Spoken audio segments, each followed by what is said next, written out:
क्या घटना थी, कैसे ये सर हम परसों सोए थे रात में, उनकी औरत जो है बोल रही थी कि 5 लोग को मारना है। अच्छा। यहीं पर सोए थे। किसकी औरत? जो ललता की? हाँ, लालता की औरत बोली हम्म, कि एक मर्डर करोगे वही क्लेम होगा, 5 करोगे तो वही क्लेम होगा। अच्छा। हम यहीं सोए थे तो हमको बच्चों बच के रहना। ये क्या बजे की बात है? परसों की बात है? ये परसों रात में अच्छा। सुबह घटना हो गई। मतलब इन कई लोगों का 5 लोग को मारना है, हमारे बेटों को सबको सब 5 लोग को मारना है। अच्छा। हाँ तो इतनी बड़ी घटना को अंजाम देने के लिए क्या इतनी क्या दुश्मनी थी?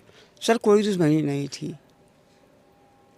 तो उनका जो लड़का रमेश है, हाँ। वो जो घटना किया है, तलवार से गर्दन उड़ा दिया अनुराग की, तो क्या पहले से अपराधी था क्या? हाँ, वो वहाँ पर था, झारखंड में? झारखंड में था अपराधी। अच्छा। वो जो दू चक्का रखता था वो सब चोरी के लिए आता था।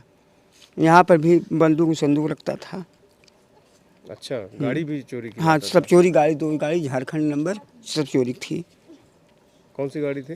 वो बाइक थी 2 चक्का। उसे चलता था क्या? हाँ, मुँह बांध के चलता था। उनका बापा भी मुँह बांध के चलते थे।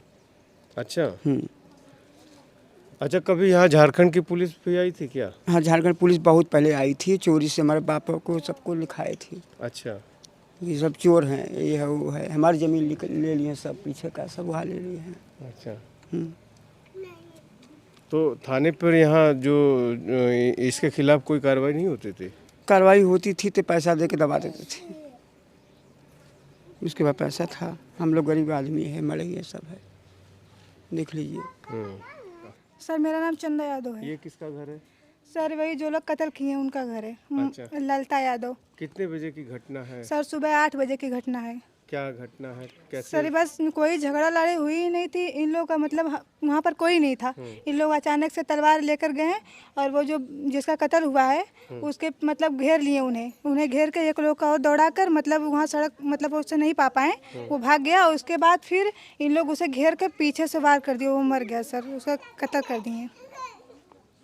तो ये घटना क्या पहले से लोग निश्चित किए थे? कुछ अब तुम लोग का मकान चूंकि इसके पीछे है, बाउंड्री के पीछे ही रहती, तो क्या कुछ सुनवाई दिया नहीं था पहले सर, से? नहीं सर, पहले से कोई पता नहीं था, लेकिन मतलब उन लोग तो पहले से कुछ कर रहे थे क्योंकि रात में 12 बजे 11 बजे मतलब गाड़ी से आ जा रहे थे। मतलब कुछ तो शक हो रहा था अंदर, लेकिन इतना मतलब क्लियर नहीं पता था सर कि मतलब ऐसे कर देंगे इन लोग। तलवार और कट्टा हाँ। सब लोग रखे थे। कौन तलवार कट्टा रखा था? वही रमेश और तब यहाँ वो लोग नहीं रहते थे, मतलब अभी 2 साल पहले ही आए ना वो लोग। तो यहाँ रखते थे, हम लोग आते जाते थे, पहले देखते तो इतना नहीं पता था सर कि ऐसा कर देगा वो। अच्छा। हाँ, पहले से उन लोग की प्लानिंग चल रही थी, हम लोग नहीं समझ रहे थे कोई छोटे से बच्चे का बस गला ही वो लोग काट देंगे, हम लोग नहीं जानते थे ऐसा असलहा करेंगे। रखते थे लोग? हाँ सर, इसके घर में था, अभी बस इतना हम लोग नहीं देख पाए कि मतलब सर लोग क्या क्या निकाले इसके घर में से, इतना हम लोग नहीं देख पाए, लेकिन मतलब इतना है कि इसके घर में था कट्टा, मतलब सब रखता था, इतना पता था। इंसाफ चाहिए। नहीं सकते कि अपराधी यहाँ नहीं है, विदेश चले गए।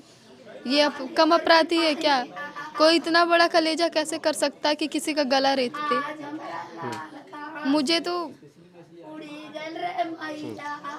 मुझे वर्दी पर धिक्कार आता है कि ऐसे वर्दी पहनने का क्या फ़ायदा जो इंसानियत भूल जाए। प्रशासन भी लगभग 1 घंटा बाद हमारे यहाँ आई, उन लोगों को बचा के सुरक्षित लेके गया है, ना कि हम लोगों के इंसाफ दिलवाने के लिए वो यहाँ आई है। हम लोग चाहते हैं उसके बेटे का इनकाउंटर हो, उसकी पूरी फैमिली, उसका पूरा परिवार सड़े जेल में, उसका दोनों घर गिरना चाहिए, कोई यहाँ बस ना पाए। और मेरे बेटे ने कुछ किया नहीं था, दातून करते हुए जा रहा था, यहाँ से पकड़ के ज़बरदस्ती पीछे से 4 लोग पकड़ के उसका एक बार में गला काट दिए। हम घर पे नहीं थे, एक झटके में मारे हैं बकरे के जैसा, हमारा बेटा मर गया।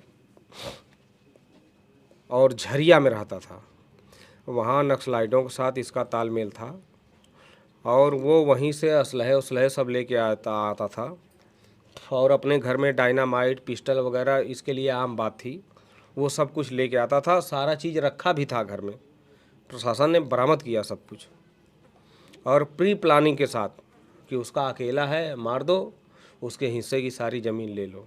क्योंकि तो कैसा किस तरह का व्यक्ति था ये? एक अपराधी किस्म का व्यक्ति था, क्योंकि अपराध नक्सलाइट वाले के साथ भी रहता था, वहाँ पे झारखंड नौकरी कर रहा था, अपराधी था, भूमि माफिया था ये, उसके बाद ये ज़मीन ग्राम समाज है, सरकारी ज़मीन है, उसका ये 1 से 1.5 बिस्सा ज़मीन का मामला था। पढ़ने में बहुत होनहार खिलाड़ी था। उसका सपना था ओलंपिक में खेलने का। वो कहता था कि थोड़ा मैं गरीब हूँ, पैसा नहीं हो पाएगा। पिताजी बहुत सपोर्ट करते थे कि तुम्हारे लिए तुम जाओ। उसको थाईलैंड भेजने के लिए उनका प्लान था, दिसंबर में जाने का। बोले बिल्कुल मिली भगत रही थी। इस हल्के के एसआई रहे हैं हरिश्चंद्र प्रसाद, वो मुझसे पैसे की डिमांड कर रहे थे। अच्छा। हमने कहा यार देखिए, आप वर्दी आपको मिली है, ये वसूली के लिए नहीं। मैं अधिवक्ता हूँ, आप मुझसे ऐसे कैसी बात कर रहे आप हैं? दीवानी में अधिवक्ता भी हैं। दीवानी में है। अच्छा। कोई सहयोग नहीं। जैसा कि मामला थाने तक पहुंचा था, मैं खुद व्यक्तिगत रूप से गया था। तो यशो महोदय प्रेजेंट टाइम में राजा राम द्विवेदी हैं, इन्होंने मुझसे कहा कि देखिए ये अहिर बिरादरी है, जब तक मारपीट या मर्डर नहीं कर लेगी तब तक मानेगी नहीं। ये कब की बात है? ये अभी लगभग 1.5 महीने पहले की बात है। अच्छा, 1.5 महीने पहले कुछ हुआ था? कुछ बात कहा हो गई थी। अच्छा। तो उस पर बुलाए थे तो मैं गया था, केवल ये फर्जी एप्लीकेशन दिया था, ऐसा कुछ हुआ भी नहीं था। फर्जी एप्लीकेशन पर वो मुझको बुलाए तो मैं गया था। तो इस तरह से उकसावे वाला वक्तव्य उनका आया, तो जिससे जिसका मनोबल बढ़ने लगा। दूसरी तरफ इसका नमस्कार साथियों, इस समय हम मौजूद हैं जौनपुर के कबरुद्दीनपुर में। और कबरुद्दीनपुर एक गांव जो ऐसा है जो आपके जौनपुर का पूरे प्रदेश में इस समय कल से एक यहाँ पे बहुत सी दुस्साहसिक घटना होती है। एक ताइक्वांडो का खिलाड़ी था जो उभरता हुआ खिलाड़ी था, अनुराग यादव। उसकी बड़ी ही नृशंस ढंग से उसके ही पटीदारों ने, पड़ोसियों ने हत्या कर दी, वो भी तलवार से। तलवार भी ऐसी कि उसकी एक ही वार में उसके गर्दन धड़ से अलग हो गया। पूरे घटना के बाद उसकी माँ उसके चेहरे को लेकर के अपनी गोद में बिलखती रही। और आज हम लोग इस पूरे मामले की तहकीकात के लिए पहुँचे कि कैसे इतनी बड़ी घटना, जो कि पूरा प्रदेश में इस समय चर्चा का विषय बनी हुई है, किस तरह से इसको अखिलेश यादव ने भी ट्वीट किया था कानून व्यवस्था पे सवाल उठाते हुए। आइए बात करते हैं, गांव के ही कुछ लोग हैं और हमारे पीछे ये आप देख सकते हैं कि इसी ज़मीन को लेकर के जो कि ये घटना घटी है, ये पीछे जो आरोपी है उनका मकान है। और इस मकान में आरोपित जो हैं वो घटना के बाद जो मुख्य आरोपी है वो फरार है। उसके घर की महिलाओं को पुलिस अधीक्षक जो जौनपुर हैं सुरक्षा कारणों से वो यहाँ से उन लोगों को हटा दिए हैं। और घटना के जब बाद जब डीएम-एसपी यहाँ पहुँचे थे तो पूरे घर की तलाशी हुई थी, जिसमें से कि और भी हथियार बरामद हुए। क्या कुछ बरामदगी हुई है, क्या कुछ मामला है, इसकी ज़मीनी तहकीकात के लिए हम लोग यहाँ पे आए हैं। और ये आप ज़मीन जो बता रहे हैं ये राजस्व विभाग में ये ग्राम समाज की ज़मीन है। और कहीं न कहीं राजस्व विभाग की मिली भगत के कारण जो कि इसका निर्णय नहीं हो पाया और इस तरह की आज इतनी बड़ी घटना हो गई। तो एकदम जो है आँखों देखा हाल जो है हम बताते हैं कि क्या कुछ घटना हुई थी उसमें। आप उनके चाचा हैं? नहीं, वो मेरा चचेरा भाई था। चचेरा भाई, अच्छा। क्या नाम है आपका? रामजस यादव। हाँ, क्या घटना हुई थी, सिलसिलेवार बताइए। घटना कुछ नहीं थे। जब घटना हुई उससे पहले कोई ऐसा इशू नहीं था, कोई विवाद ही नहीं था। जस्ट सुबह 7 बज रहे होंगे, इसी रास्ते से, ये मेरा पुश्तैनी रास्ता, हम लोग आते जाते हैं। तो सुबह मैं इसी रास्ते निकला खेत जाने के लिए, पीछे वो भी था। और यहाँ प्री प्लानिंग थी सभी अभियुक्तों की। अच्छा।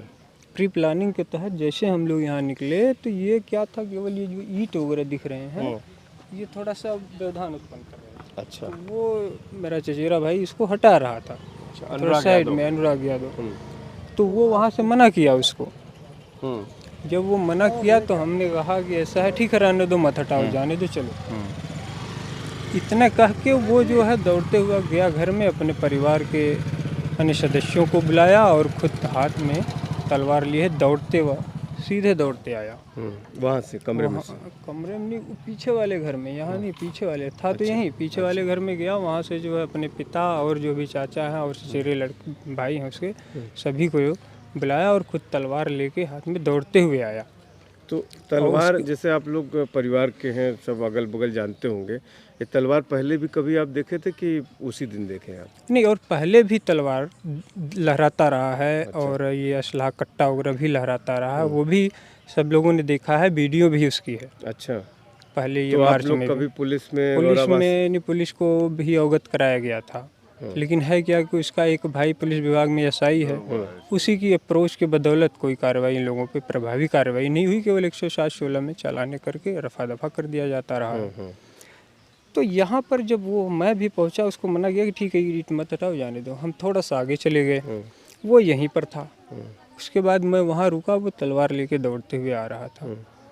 तो मैं थोड़ा सा वेट किया कि देखते हैं वो आता है करीब तक या फिर डरा के वहीं से रुक जाता है। लेकिन जब मैं देखा कि नहीं बेहद करीब आ गया, तो मैं उसको कहा कि तुम भाई भाग जाओ, चले जाओ घर, क्योंकि मैं वापस वहाँ से जा नहीं पाता, क्योंकि तब तक ये आ जाता। ये घर भाग गया और मैं उधर भागा, तो मुझे वो दौड़ाया वहाँ स्कूल तक दौड़ाया। हाँ, मैं भागते हुए उधर चला गया। फिर इसको लगा कि नहीं हो सकता भैया को कहीं मार न दे, ये फिर वापस आ गया। अच्छा, वहाँ हाँ वापस आ गया और यहाँ रोड पे पहुँचा वहाँ, और वो मुझको नहीं पाया तो वहाँ से रिटर्न आ गया था। अच्छा। और इसको पा गया तो इसको मार दिया। मारते हुए सीधा भाग गया। तो ये जो लड़का जो युवक है 24-25 साल का, क्या नाम है आरोपित का? आरोपित रमेश। रमेश। पिता उसके तो लाल था। रमेश का कोई आपराधिक रिकॉर्ड है क्या?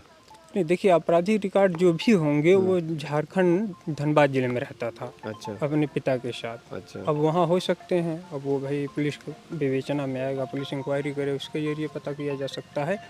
यहाँ तो अभी 1 साल हुआ है रिटायर होके, उसके पिता आए हैं तब भी वो भी किस आया है। विभाग में थे वो? वो ये कोयला खदान में थे। अच्छा, तो ये एकाएक, जैसे हम जानना ये चाह रहे हैं कि एकाएक जैसे या तो कोई पहले से प्री प्लानिंग हो? वही प्री प्लानिंग थी और ऐसी कोई बात नहीं थी। जो विवाद था इस जमीन का, ये बंजर वर्ग की जमीन है। अच्छा। ये आबादी नहीं है, बंजर वर्ग की जमीन है। तो ये मुकदमा सन 95 में किया, वही किया, और उसके बाद तब से मुकदमा चला था उस पर। उस लाइन पे घर के पीछे से वहाँ बाउंड्री हमारे दादा ने बनवाया था सन 92 में। अब ये बाउंड्री वाल से आच्छादित थी ज़मीन। उसके बाद वो मुकदमा करके धीरे धीरे बाउंड्री वाल उखाड़ ले गया और घुस के स्टे कराया। उसके बाद स्टे में घुस के मकान वगैरह भी बना लिया। अच्छा। तो चाचा का जो ये मृतक है, हमारे चाचा ने उस समय इसमें कंप्रोमाइज़ कर लिए। कंप्रोमाइज़ इसलिए किए कि वो झारखंड से फर्जी मुकदमा एक किया, लूट का और 3/25 आर्मेक्ट का। उसमें हमारे पिता, चाचा और एक वहाँ पड़ोसी हैं विनोद, 2 इधर के, 5 लोगों को आरोपित बनाया। उसके बाद वहाँ से सम्मन वारंट जब जारी कराने लगा तो ये लोग परेशान हो गए कि फर्जी मुकदमे में फंसा रहा है, हमको झारखंड जाके लड़ना पड़ेगा, पुलिस भी परेशान कर रही है। तो ये कंडीशन से ये परेशान जब किया तो वो लोग भी, उस घर के पीछे ज़मीन थी, वो लोग भी अपनी ज़मीन दे दिए। उसके बाद क्या होता है कि जब चाचा गए वहाँ, वो भी अपनी जमानत करा लिए कुछ लोगों के बहकावे में आकर के। तो जब परेशान करने लगा तो कहा ठीक है इस ज़मीन में सुलह कर लीजिए, वो सुलह कर लिए। अब बचे हम उसमें पक्षकार। मतलब पहले से ही जो आरोपित है वो काफ़ी शातिर है, मतलब बेहद शातिर है, निहायत मुकदमेबाज है। वो फर्जी मुकदमा करता है, फर्जी एप्लीकेशन डालता रहा है। सबको तरह तरह के जितने पड़ोसी हैं, उत्तर तरफ, पश्चिम तरफ, दक्षिण तरफ, पूर्व तरफ, सबको परेशान कर रखा। मतलब कोई भी उससे किसी से जमती नहीं है? किसी से नहीं जमती। सबके ऊपर 1 दर्जन मुकदमे कर रखा है ऑलरेडी। अभी 156(3) किया था 18 लोगों पर। अच्छा। जबकि कोई घटना नहीं थी। तो इसमें आप जो बता रहे हैं, इसकी आप लोग की तरफ से भी पुलिस से मदद मांगी गई होगी। पुलिस से बिल्कुल तो मदद इसमें हम जानना ये चाह रहे हैं कि जैसे कोई भी गांव है, कोई भी समाज है, उसमें पुलिस का सीधे सीधे शांति बहाली या उसकी व्यवस्था को सही करने के लिए एक सीधा सीधा जिम्मेदार होती है, और राजस्व का मामला है तो राजस्व की टीम है। तो इसमें कितनी लापरवाही मानते हैं आप यूपी पुलिस की और राजस्व विभाग की? दोनों की बड़ी लापरवाही है, इसमें बड़े पैमाने पर लापरवाही है। आपको गौरव आशापुर पुलिस से कितना सहयोग मिलता था? कोई सहयोग नहीं। जैसा कि मामला थाने तक पहुंचा था, मैं खुद व्यक्तिगत रूप से गया था। तो यशो महोदय प्रेजेंट टाइम में राजाराम द्विवेदी हैं, इन्होंने मुझसे कहा कि देखिए ये अहिर बिरादरी है, जब तक मारपीट या मर्डर नहीं कर लेगी तब तक मानेगी नहीं। कब की बात है ये? अभी लगभग 1.5 महीने पहले की बात है। अच्छा, 1.5 महीने पहले कुछ हुआ था? कुछ बात कहा हो गई थी। अच्छा। तो इस पर बुलाए थे तो मैं गया था, केवल ये फर्जी एप्लीकेशन दिया था, ऐसा कुछ हुआ भी नहीं था। फर्जी एप्लीकेशन पर वो मुझको बुलाए तो मैं गया था। तो इस तरह से उकसावे वाला वक्तव्य उनका आया, तो जिससे जिसका मनोबल बढ़ने लगा। दूसरी तरफ इसका लड़का जो पुलिस विभाग में एसआई है, उसकी बदौलत भी ये लोगों का मनोबल बढ़ता रहा। वो अपनी अप्रोच के बल पे थाने पर अपना सोर्स पर भी लगाता रहा।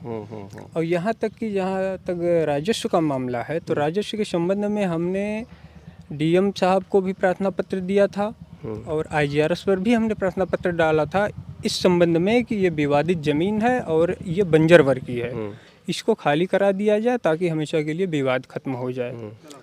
तो यहाँ पर लेखपाल आया एक बार, वो उस पार्टी से पैसे उसे ले करके वो क्या कहा कि ठीक है भाई आप एप्लीकेशन डाले हैं तो सबसे पहले आपका ही गिराया जाएगा, उसके बाद बाकी लोगों का गिराया जाएगा। यानी मुझको वो डराने धमकाने लगा इस तरह से कि पहले आप एप्लीकेशन आप डाल रहे हैं तो आपका ही गिरा दिया जाएगा, आपके खिलाफ कार्रवाई होगी।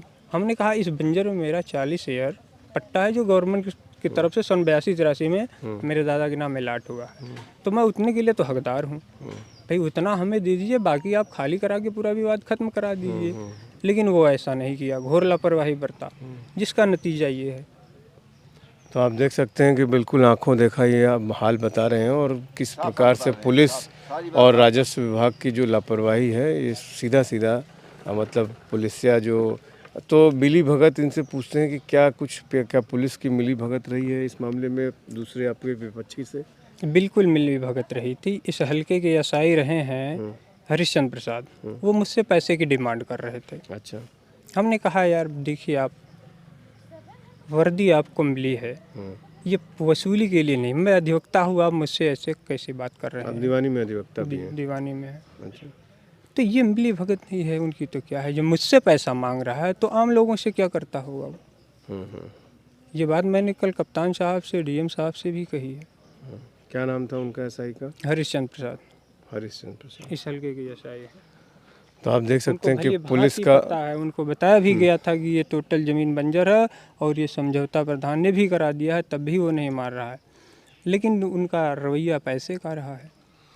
तो अभी इनसे जानकारी जो मिली उसके हिसाब से वो जो इसमें मुख्य आरोपी है उसने गांव पर भी कितने सारे लोगों पर मुकदमे कर रखे हैं, उसके बाद भी थाने पर उसकी खूब चलती थी और आज ये एक बड़ी घटना को उसने अंजाम दे दिया जिससे पूरे प्रदेश देश में यह गांव चर्चा में आ गया है। साथियों, आज दीपावली का दिन है और हम लोग अनुराग यादव जो बड़ी नृशंस हत्या हुई थी, यहाँ गला जो तलवार से उसके विपक्षी यहाँ पड़ोसी थे उन्होंने इस तरह की घटना को अंजाम दिया और उसके कोच हैं और वो किस तरह का खिलाड़ी था, किस तरह का लड़का था, कितना उभरता खिलाड़ी था, उसके बारे में ये उसके कोच हैं, हम बात करते हैं कि कैसा लड़का था अनुराग यादव। वो ताइक्वांडो में बहुत होनहार खिलाड़ी था, उसका सपना था ओलंपिक में खेलने का। वो कहता था कि थोड़ा मैं गरीब हूँ, पैसा नहीं हो पाएगा। पिताजी बहुत सपोर्ट करते थे कि तुम्हारे लिए तुम जाओ, उसको थाईलैंड भेजने के लिए उनका प्लान था दिसंबर में जाने का। बोले तुम्हारा पैसा नहीं है तो मैं खेत बेच के भेजूँगा, लेकिन मैं तुम्हें भेजूँगा ट्रेनिंग के लिए। आप जो है यही पास के गांव के हैं? पास के ही गौरव आशापुर के हैं। मैं अनुराग के घर पे ही ज़्यादा रहता था, यहाँ पे दिन रात उसी के साथ ही था। 4-5 दिनों के साथ उसके साथ में नहीं था मैं। अच्छा। तो कितने दिनों से उसकी प्रैक्टिस, जैसे कौन कौन से मेडल उसने जीता था? उसने ओपन नेशनल में सिल्वर मेडल था और इंडो नेपाल इंटरनेशनल में उसका ब्रॉन्ज मेडल था। 2022 से मेरे यहाँ खेल रहा था अनुराग।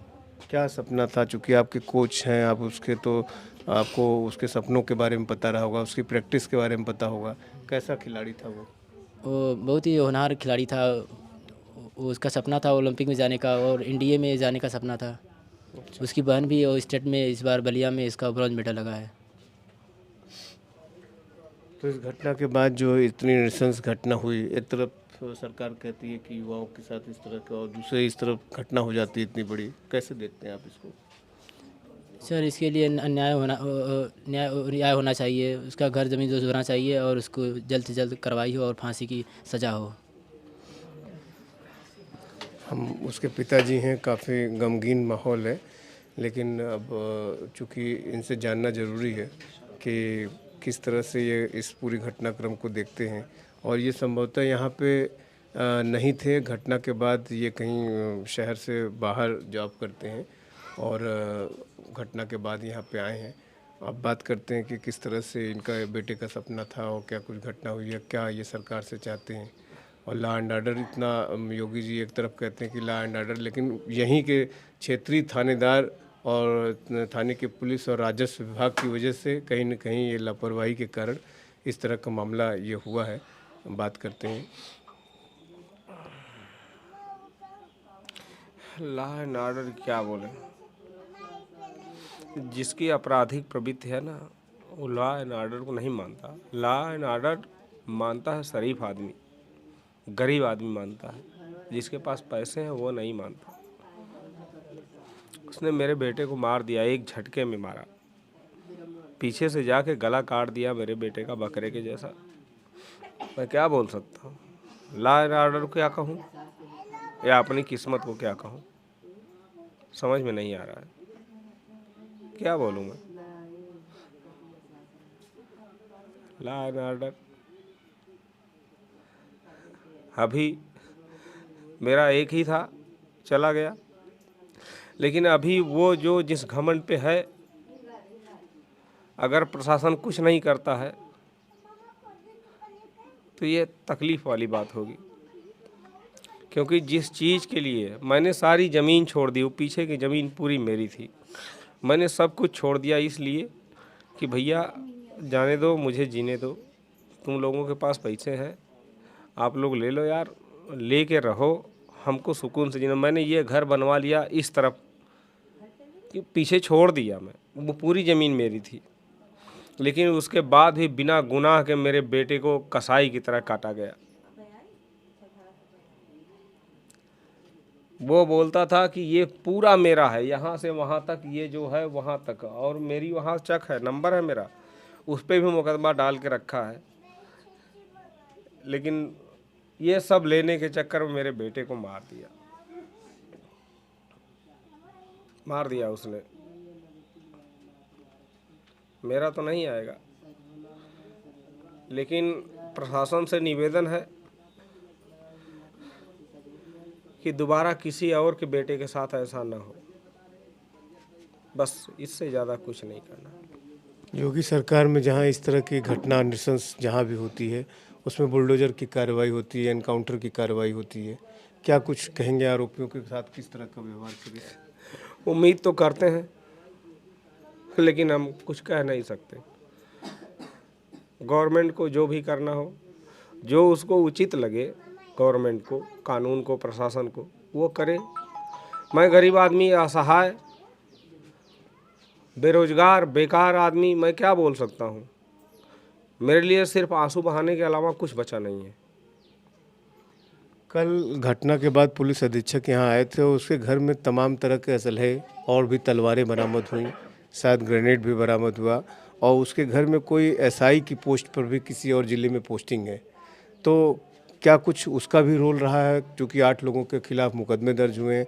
और आपकी कोई सुनवाई गौरा बादशाहपुर थाने में इसके पहले इस बात को लेकर होती थी कि नहीं होती थी? नहीं होती थी, नहीं होती थी। वो खुद ही तमाम एप्लीकेशन डालता था, हम लोगों को कोई सुनवाई नहीं होती थी। और इससे पहले भी यशो गौरा बादशाहपुर डीएम साहब को लाइन पे लेके लेखपाल को बताए थे कि जितना भी बंजर है, जिसके लिए विवाद है, वो सारी चीज़ें हमको बता के रखो, और जहाँ विवाद की चीज़ है उसको हटाओ। लेकिन लेखपाल साहब ने ऐसा कुछ किया नहीं, इन्होंने घुमा फिरा के ऐसे वैसे कुछ सब कुछ कर दिया। उसी के चक्कर में मेरे बेटे की जान चली गई। और गवर्नमेंट के लिए क्या बोलूँ मैं, सिर्फ इतना ही बोल सकता हूँ, क्या गरीब आदमी जिंदा नहीं रह सकता? उसको मार दिया जाएगा जो गरीब है। जिसके पास पैसे हैं वही जिएगा। बस गवर्नमेंट के लिए इतना ही कहना है कि क्या जिसके पास पैसा है वही जिएगा, जिसके पास नहीं है वो नहीं जिएगा। अब ये गवर्नमेंट डिसाइड करे कि गरीब आदमी जिएगा या लोग मार देंगे, मर जाएगा। ये डिसाइड गवर्नमेंट करे, हमको कुछ नहीं कहना है। अच्छा, जैसा कहते हैं कि झारखंड में उसकी ट्रेनिंग रही है, उसकी पढ़ाई रही है, वहीं वो रहता था, और अभी कुछ दिन पहले वो आया। झारखंड में भी कहीं कुछ जानकारी हम लोगों को मिली थी कि वहाँ पे इस तरह के कृत्य होते हैं, इस तरह की नृशंस घटनाएं होती हैं। क्या कुछ वहाँ से उसकी कुछ ट्रेनिंग रही, पृष्ठभूमि रही? चूँकि एक ही बार में इस तरह की वारदात कर देना, ये थोड़ा सा बहुत ही लोगों को चौंकाने वाला है। जी, वो झारखंड में ही सर्विस किया था और वहाँ भी उसका आपराधिक रिकॉर्ड रहा है। आप लोग पता लगाएंगे तो झारखंड में और झरिया में रहता था। वहाँ नक्सलाइटों के साथ इसका तालमेल था और वो वहीं से असलहे सब लेके आता था और अपने घर में डायनामाइट पिस्टल वगैरह इसके लिए आम बात थी, वो सब कुछ लेके आता था। सारा चीज़ रखा भी था घर में, प्रशासन ने बरामद किया सब कुछ और प्री प्लानिंग के साथ कि उसका अकेला है, मार दो, उसके हिस्से की सारी ज़मीन ले लो। अच्छा, इसमें जो नए एसआई उसके घर में परिवार में उसका सगा भाई हुआ है, उसका भी कुछ हाथ रहा है क्या सहयोग? जी बिल्कुल, वो बाहर है लेकिन बराबर सहयोग करता है। यहाँ से थाने तक, तमाम जगह तक उसका सहयोग बराबर रहता है। आप लोगों की सुनवाई नहीं होती थी? कुछ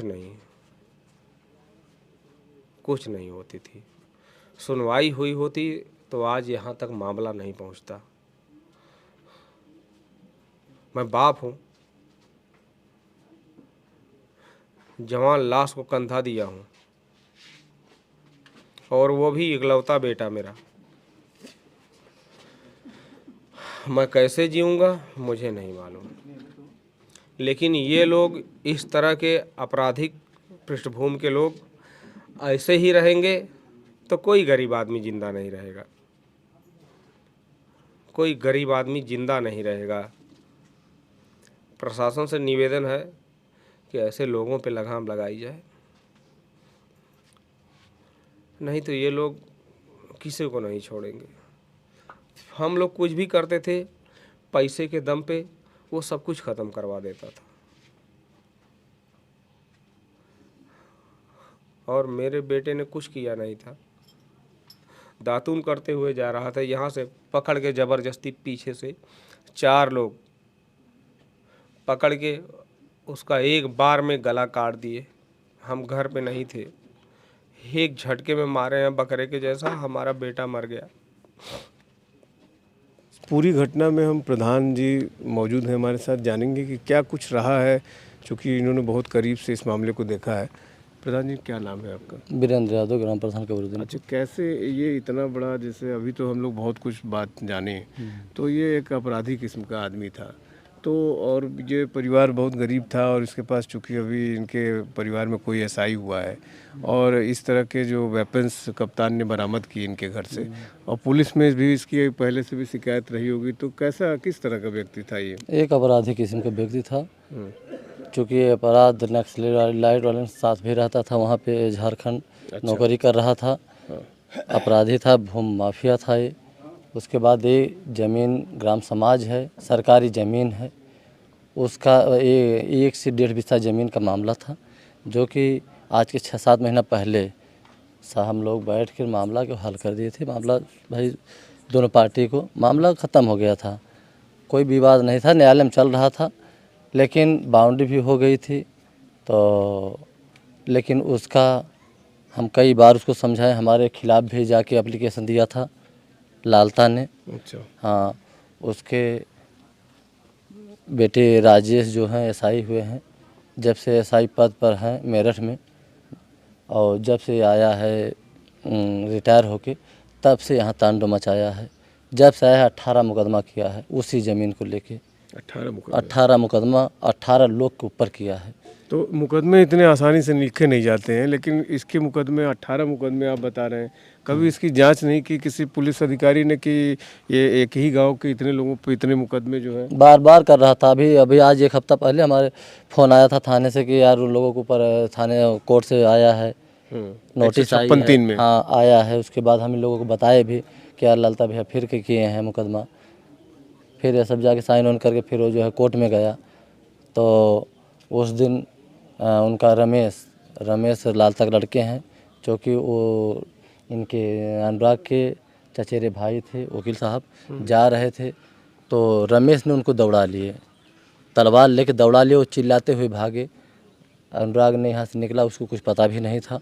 यहाँ से निकलते समय वो दत्तवन करते हुए झूमते जा रहा था, पाछे से अचानक तलवार चढ़ा के धड़ अलग कर दिए, अब मूड़ी अलग हो गई। और ज़मीन 1 से 1.5 बिस्सा का ज़मीन है और ग्राम समाज की ज़मीन है, सरकारी ज़मीन है और सरकारी ज़मीन में इनका मकान भी दोनों बना हुआ है। तो क्या कुछ कल जिलाधिकारी या काफी जिलाधिकारी समय तक थे? हाँ, डीएम साहब 4-5 घंटा थे यहाँ पे और आश्वासन दिए कि हम लोग ये मांग किए कि नहीं इनका मकान गिरना चाहिए, सरकारी ज़मीन में है, सरकारी जो है ग्राम समाज है, हम लोगों का इंतज़ार है योगी जी का बुलडोज़र। तो जहाँ जब ऑलरेडी ये जब सरकारी ज़मीन में तो गिरना चाहिए। हाँ गिरना चाहिए। डीएम साहब आश्वासन दिए हैं, कप्तान साहब आश्वासन दिए हैं, मंत्री जी आए थे, जगदीश नारायण राय जी विधायक जी आए थे, आश्वासन दे के उसके बाद तब डेड बॉडी यहाँ से सब छोड़े ले गए। और जाली आज लगभग 1 साल 14 महीना 15 महीना से आया है, तब से किसी को घर कोई ऐसा घर नहीं है कि इससे परेशान ना हो, सबको परेशान किया है।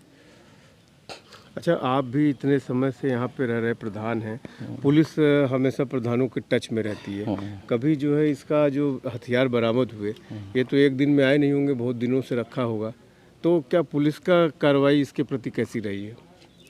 क्या वो पैसा वैसा दे के अपना मामला थोड़ा दबा लेता था। हाँ, एक बार वही बाउंड्री हो रही थी वहाँ पे, वो भी ग्राम समाज की ही ज़मीन है। हम लोग यही सोच रहे थे दोनों पार्टी या जितना थोड़ा सा बड़े 7 बीघा का प्लाट है यहाँ पे, जिसमें कि हमारे बाबा प्रधान थे, अनुराग के बाबा को 40 एकड़ ज़मीन पट्टा भी किए हैं, जिसमें ये है। हाँ, और उसका कुछ नहीं है, कोई नाम निशान नहीं है।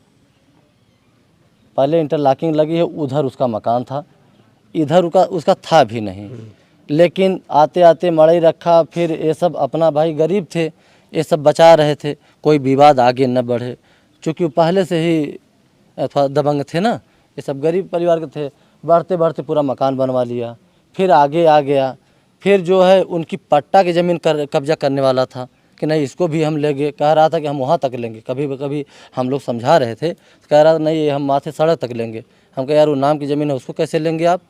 तो इतना साहस उसके अंदर कहाँ से आता था? अरे जैसे वो एसआई है एक उसका लड़का, उसके बाहुबल पे पूरा वो फूलता है कि जो भी होगा वो देख लेगा, पैसा कौड़े में भी ये सब तगड़े हैं।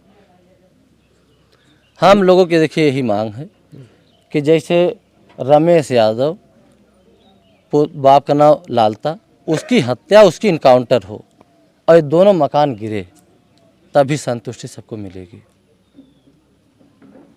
जैसे वो हत्या किया है, धड़ किया है, वैसे प्रशासन उसको सजा दे। हमारे साथ आराधना है जो कि अनुराग की सगी बहन है और ये भी खिलाड़ी है ताइक्वांडो की। बेटा क्या कुछ घटना हुई थी? कल झगड़ा वगैरह नहीं हुआ था, बस हुआ ये कि वो ब्रश कर रहा था, इन लोगों की आगे से प्लानिंग थी। लगभग 2 या 3 दिन पहले भाई मेरा वो सड़क है उस पर घास थोड़ा छीला था, वो सड़क विवादित नहीं है, ना ही उस पर कोई झगड़ा है। बाउंड्री को उस पर स्टे वाली ज़मीन थी जिसमें वो निर्माण करा रहे थे, 2-3 दिन से वो काम करवा रहे थे, लेकिन हम लोग कुछ नहीं कहे। और प्रशासन का भी इसमें पूरा हाथ है, पूरा सपोर्ट है उन लोगों की मदद करने में। कैसे उनके घर में कोई दरोगा हुआ है क्या? उसको जी उनका बेटा राजेश यादव वो एसआई है और वो कोयलारी से रिटायरमेंट होके आया है, तो उसके पास पैसे थोड़ा ज़्यादा है। वो हम लोग जब भी प्रशासन के पास जाते थे तो दरोगा साहब कहते थे कि और बिरादरी है, बिना मार किए या फिर खून खराबा किए मानेगी नहीं। और निकपाल साहब भी कई बार आए हमारे यहाँ, जो कि अभी सस्पेंड हो गए हैं, वो भी आए। ये लोग अगर प्रशासन हमारा साथ दी होती तो आज हमारा भाई हमारे बीच होता। कल ये लोग हमारे भाई को घेर कर यहाँ मेरे घर तक आके उसको मारे हैं। उसके बाद वो भागता हुआ जान बचाता हुआ रोड के साइड गया। उसका लालता प्रसाद का बेटा रमेश यादव वो उधर से आ रहा था तलवार लेके, मेरे भाई का गला हम लोगों के सामने रेत दिया और हम लोग कुछ ना कर पाए। सबके घर आज दिवाली का माहौल है और हमारे घर का तो चिराग ही बुझ गया। आज हमारा दर्द आप लोग बस सुन सकते हैं, कभी फील नहीं कर सकते, कुछ नहीं कहना चाहेंगे। अच्छा, ये योगी जी चूँकि इतनी सख्ती और अपराधियों के खिलाफ इस तरह का कहते हैं कि सारे अपराधी प्रदेश छोड़कर भाग गए हैं, ऐसे में तुम्हारे साथ एक घटना हो जाती है, तुम्हारे सगे भाई के साथ एक घटना हो जाती है, जो कि 5 बहनों में इकलौता भाई था और चूँकि तमाम राजस्व पुलिस की मिली भगत से तुम्हारे घर के ठीक पीछे काम चल रहा है और इतनी बड़ी घटना को भी अंजाम दे दिया गया। क्या जी हम मान ही नहीं सकते कि अपराधी यहाँ नहीं है, विदेश चले गए। ये कम अपराधी है क्या? कोई इतना बड़ा कलेजा कैसे कर सकता है कि किसी का गला रेत दे।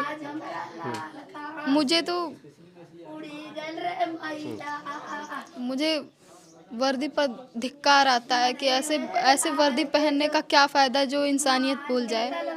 प्रशासन भी लगभग 1 घंटा बाद हमारे यहाँ आई, उन लोगों को बचा के सुरक्षित लेके गया है, ना कि हम लोगों के इंसाफ दिलवाने के लिए वो यहाँ आई है।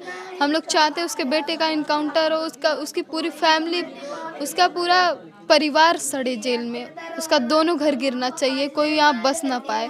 प्रशासन कुछ नहीं करेगी तो हम लोग खुद करेंगे। हम लोग ताव से कहते हैं, आप चैलेंज देते हैं कि अगर वो लोग बाहर निकले तो फिर जिंदा नहीं बचेंगे। कोई भी, उनकी फैमिली का कोई भी बाहर नहीं आना चाहिए। हमारा तो सब कुछ खो गया, हमारा इकलौता भाई था जो हमारे बीच अब नहीं रहा।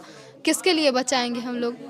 सारा बेच के हम लोग लड़ेंगे केस, लेकिन उनको बाहर नहीं आने देंगे हम लोग अब। अच्छा, ये जिसने इस घटना को अंजाम दिया, लालता यादव का लड़का था, क्या नाम था उसका? रमेश यादव। रमेश यादव। क्या वो बिल्कुल अपराधी झारखंड में चूंकि रहता था, वो कहा जा रहा है कि उसका नक्सलाइटों से भी संबंध था, या उनके घर में पिस्टल भी रखी थी। कई बार झगड़ा हुआ, मार तो नहीं हुआ। हालांकि 1 साल पहले पिछले साल ठंडी में हुई थी बात, तो ये लोग पिस्टल निकाले थे उस टाइम। हम लोगों ने प्रशासन को वीडियो दिखा, प्रशासन ने कोई एक्शन नहीं लिया। हमारी जान को पहले से खतरा था, ये चीज़ प्रशासन को पता थी, लेकिन प्रशासन ने कुछ नहीं किया। हमारा साथ प्रशासन दिया होता तो आज मेरा भाई हमारे बीच होता। थाने से कोई मदद नहीं मिलती? जी बिल्कुल, थाने से कोई मदद नहीं, सब घुस खा के बैठे हैं। लेखपाल और थाना अध्यक्ष सबको हम कह रहे हैं कि सब घुस लेके बैठे हैं। अगर वो लोग हमारा साथ दिए होते तो इस मामले को अंजाम यहाँ ये पहुँचता ही नहीं, मेरे भाई का मर्डर होता ही नहीं। अच्छा, अनुराग एक इंटरनेशनल खिलाड़ी था, कैसा लड़का था वो? जी बहुत अच्छा लड़का था, वो मेरे से हर बात शेयर करता था। मैं उसकी बहन से बढ़ के एक दोस्त थी, लेकिन ये लोग प्लानिंग बना रहे थे उसको मारने के लिए। ये लोग रात को बातें कर रहे थे, हमें नहीं पता था कि हमारे भाई को ही मारने के लिए बातें कर रहे हैं। क्या बातें कर रहे हैं? फ़ोन पे बातें करते थे कि मारेंगे तो जान से मार देंगे इसको। अच्छा, ये तुमने सुना था? हाँ, मेरे फादर भी अकेले हैं, मेरा भाई भी अकेले है, तो ज़मीन जायदाद थोड़ी ज़्यादा है। अब भाई आपके माँ ने पैदा करते हुए आपको नहीं देखा कि इतना पैदा कर रहे हैं, तो ज़मीन कम पड़ेगी, तो उसके लिए उनको सोचना चाहिए ना। आप कमा के आए हैं, इतना पैसा रखे तो लिखवाइए कहीं ज़मीन, आपका नाम होगा।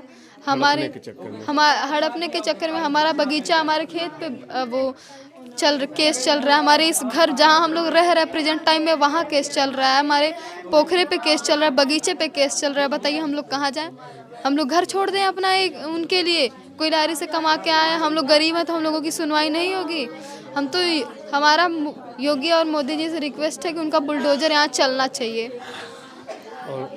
और क्या इनकाउंटर होना चाहिए? जी बिल्कुल, उनके बेटे का और उनका दोनों का इनकाउंटर होना चाहिए, क्योंकि अगर हम उकसाते नहीं तो हम उकसाते हमारा भाई भी टंगारी या फिर कुछ लेके जाता ना उनको मारने के लिए। हमारी परवरिश ही ऐसी नहीं है, हम कभी चाहते ही नहीं कि किसी की जान जाए। लाठी से मारा होता, मेरे भाई का हाथ पैर टूटा होता, आज हम लोग दवाई करके उसको लाते अपने बीच, उसका गला रेत कर मेरा भाई मुस्कुराते हुए उसका गला कट गया, तड़पता रात 2 मिनट तक। कोई नहीं था, प्रशासन भी यहाँ तक हम लोगों का साथ नहीं दी।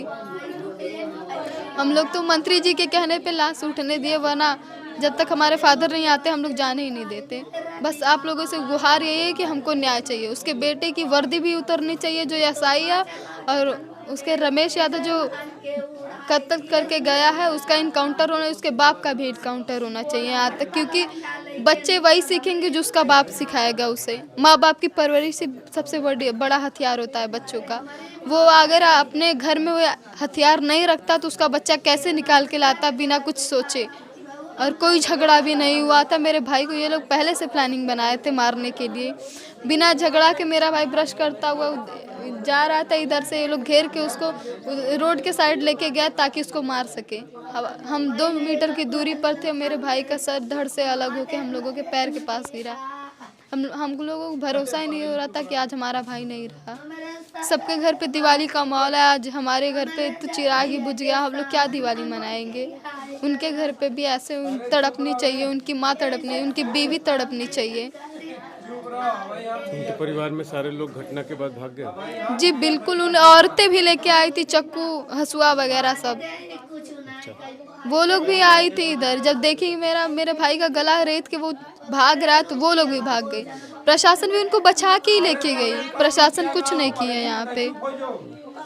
हम लोग तो प्रशासन को ही दोषी मानते हैं, राजस्व विभाग को दोषी मानते हैं। कल जिलाधिकारी यहाँ कई घंटे थे, कप्तान भी थे, क्या कुछ उन्होंने देखा? जी उन्होंने जो भी देखा, हम यहाँ थे नहीं। उन्होंने लेखपाल साहब को निलंबित किया, हम मानते हैं, लेकिन हम लोगों को इंसाफ दिलवा दे तब हम जाने। हम लोगों को इंसाफ, अधिकारी ने कहा है कि कड़ी कार्रवाई करेंगे। कहने और करने में फ़र्क होता है। वो कर दे तब हम माने। कहें हमें भरोसा तो है, पर हमारा तो लाल खो गया, अब किस पे भरोसा करें हम? हमारा कोई है ही नहीं। तो जैसा कि आप देख रहे हैं कि पूरे वीडियो में आपने देखा कि गांव में प्रधान से लेकर के परिवार से लेकर के कई लोगों ने बताया कि जो अपराधी किस्म का व्यक्ति था उसने इतनी बड़ी घटना को अंजाम दिया। यहाँ आज दिवाली का पर्व है, पूरे देश में दिवाली मनाई जा रही है और उत्तर प्रदेश शासन सुशासन, योगी जी सुशासन की बात करते हैं और एक उभरते हुए खिलाड़ी जो कि ताइक्वांडो का एक इंटरनेशनल भी उसने खेला था, अनुराग यादव, और उसके ठीक घर के पीछे ही अपराधियों ने किस तरह से उसका तलवार से गला जो है धड़ से अलग कर दिया और वो भी बहनों के सामने ही। 5 बहनों में इकलौता भाई था और माँ पीछे बिलख रही है और पूरे परिवार में आप देख सकते हैं मातम है।